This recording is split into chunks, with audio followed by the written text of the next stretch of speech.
ये मित्रों, जय मसीह की। प्रभु आपको बहुतायत से आशीष दे। आइए हम परमेश्वर के वचन की ओर आगे बढ़ते हैं। पहला शमूएल उसका दूसरा अध्याय है और उसके 21 पद से।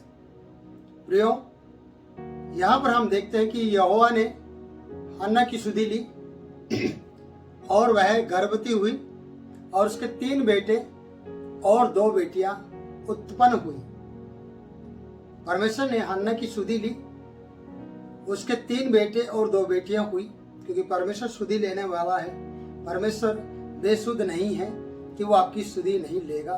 मैं आपको भरोसा और विश्वास दिलाता हूं कि परमेश्वर आपकी सुधि लेगा, जैसे हन्ना की सुधि ली, क्योंकि हन्ना के एक बड़े समर्पण को हम यहाँ पर देखते हैं। प्रियो, आप सीखिएगा कि परमेश्वर के जो जन होते हैं, जो उसे प्यार करते हैं, वो हमेशा उसके लिए तैयार रहते हैं, हर चीज को समर्पण करने के लिए।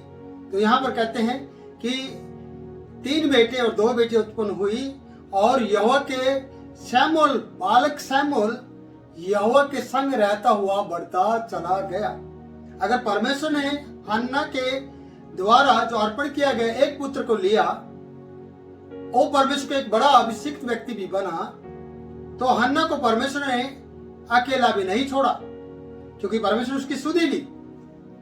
पहला फल उसने परमेश्वर को दिया और परमेश्वर ने उसे 3 बेटे और 2 बेटियां देकर आशीषित किया। और ये बालक शमूएल यहोवा के संग रहता हुआ बढ़ता गया। ऐसा लिखा है कि इसकी बढ़ोतरी होती चली गई, ये डील डोल में अकल बुद्धि में बढ़ता चला गया। इस पर परमेश्वर का अनुग्रह बना रहा।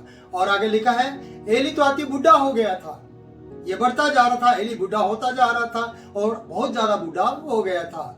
और उसने सुना कि उसके पुत्र सारे इजराइल से कैसा कैसा व्यवहार करते हैं, वरन मिलाप वाले तंबू के द्वार पर सेवा करने वाली स्त्रियों के संग कुकर्म करते हैं। मिलाप वाले द्वार पर सेवा करने वाली स्त्रियों के संग ये कुकर्म करते हैं। जैसे कि मैं पिछली वीडियो में बता चुका हूं कि परमेश्वर के हजूरी में रहने वाले लोग, परमेश्वर के मंदिर में सेवा करने वाले याजक और बहुत से विश्वासी जन भी सच्चे नहीं हो सकते। जल्दी से उन पर विश्वास नहीं किया जा सकता। आप इस वीडियो से जो भी सुन रहे हैं, मुझे देख रहे हैं, बुरा मत मानिएगा, पर अपने जीवन को अच्छा करके रखिएगा। आप अच्छे हैं, आप सच्चे जीवित परमेश्वर की सेवा करते हैं तो सच में उसका प्रतिफल मिलेगा। आप अगर सच्चे तरीके से परमेश्वर की सेवा नहीं करें, लुच्चे हैं, तो आप उसके नजर में ओछे ठहरेंगे और परमेश्वर आपको आशीष नहीं देगा। इसलिए एली जो बूढ़ा हो गया था और शमूएल बालक जो बढ़ता जा रहा था, और एली को पता चला कि उसके बालक इजराइल के साथ अच्छा व्यवहार नहीं कर रहे, वो कैसा कैसा व्यवहार करते हैं, और उसे पता चला है मिलाप वाले तंबू के द्वार पर सेवा करने वाली स्त्रियों के साथ वो कुकर्म करते हैं, यानी भोग विलास का जीवन जीते हैं। ये बड़ी दुख की बात है। मेरे प्रियो, मैं आपसे कहना चाहता हूँ, ऐसा और आराम मस्ती करने के लिए आपके पास बहुत से ऑप्शन हैं, बहुत से मौके आपको मिल जाएंगे। बहुत से सत्संग के समय में दौरान बहुत सी स्त्रियां जो सुंदर होंगी और बहुत से जवान सुंदर होंगे, वो आपके पास आएंगे।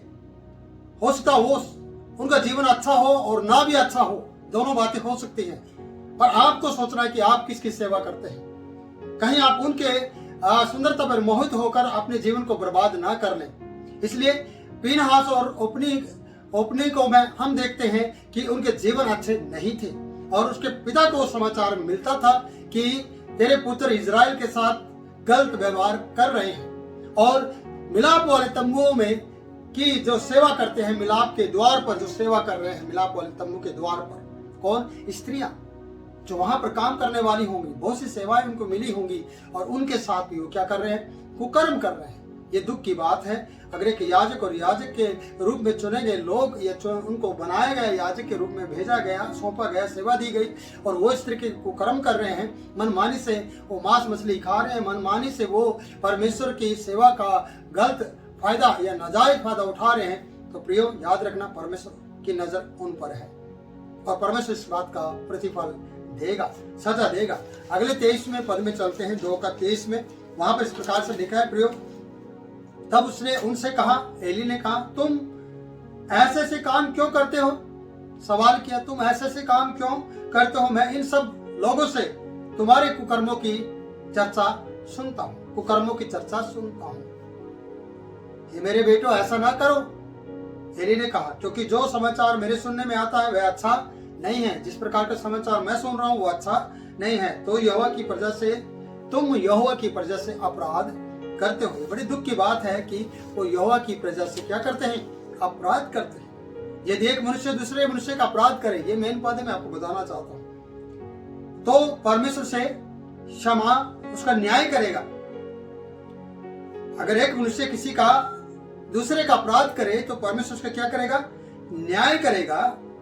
परंतु यदि कोई मनुष्य यहोवा के विरुद्ध पाप करे तो उसके लिए कौन विनती करेगा? अगर कोई यहोवा का ही विरोध करे, यहोवा की ही विरुद्ध में पाप करे, तो उसके लिए कौन वकील बनेगा? आपको पता है, बहुत से जो गुनाहगार हैं उनके लिए कोई भी वकालत लड़ने के लिए तैयार नहीं होता। इसलिए नहीं क्योंकि उसके गुनाह ही इतने गंदे तरीके के हैं कि उनके लिए कोई वकील करके करोगे क्या? वकील, कौन सा वकील उसकी जमानत दिलवाएगा उसे? कौन सा वकील उसके लिए खड़ा होगा? यहाँ पर यह बताया जाता कि अगर मनुष्य किसी मनुष्य का अपराध करे तो परमेश्वर उसका न्याय करेगा। कोई मनुष्य उसके बचाव के लिए आगे आ सकता है, जैसे सदोम अमोरा के बचाव के लिए अब्राहम परमेश्वर के बीच में आया।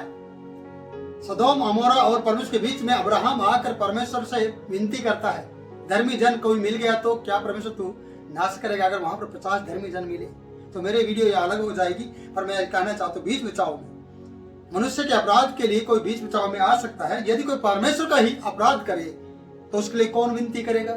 उसके लिए कौन वकील बनेगा? उसके लिए कौन आके परमेश्वर से कहेगा कि ये निर्दोष है, मेरा क्लाइंट निर्दोष है? कैसे कहेगा? कोई भी परमेश्वर के विरुद्ध में काम करने वाले व्यक्ति का साथ देने के लिए तैयार नहीं होगा। अगर आप परमेश्वर के विरुद्ध काम करने वाले ओपनी और फिनहास की तरह उनका साथ दे रहे हैं, जैसे वो पाप और कुकर्म कर रहे हैं स्त्रियों के साथ, अगर आप भी उसमें शामिल हुए हैं तो याद रखना, आपने भी और उन्होंने भी परमेश्वर की दृष्टि में भारी पाप किया है, घिनौने काम किए हैं, जिसकी चर्चा पूरे देश में होगी। और ये चर्चा का एक दिन आपके जीवन में दुनिया में पर्चा लगा हुआ दिखाई देगा और पोस्टर दिखाई देंगे, और एक दिन आपके साथ परमेश्वर आपका न्याय करेगा। पर ऐसा नहीं, आपके बचाव के लिए कोई भी खड़ा नहीं होगा, आपके लिए कोई वकील नहीं होगा। आपका यीशु मसीह वकील है, याद रखना, वो वकील आपके लिए काम नहीं करेगा।